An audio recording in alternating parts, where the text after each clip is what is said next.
Hi you guys, Sasquatch Girl here, and Bob.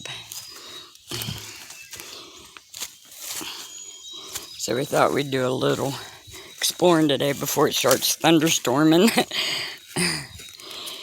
and before we have to work on the fence.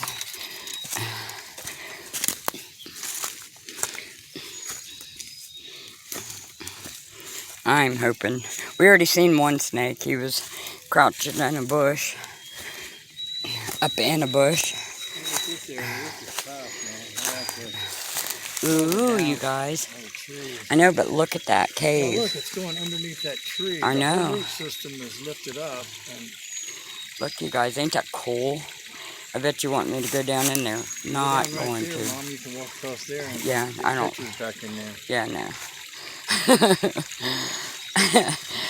No, I would not be able to get back up probably. I don't think he's ever.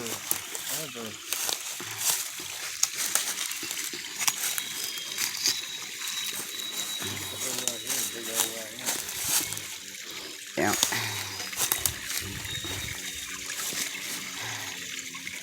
Yep. Well, wait till you get past. See that big hole? Walk over here. You're all right. Go up, and you want my stick to balance you out here? No, I'm not coming down. I'm gonna go over there. Because if you look to your right, you can't get through. So, you use stick.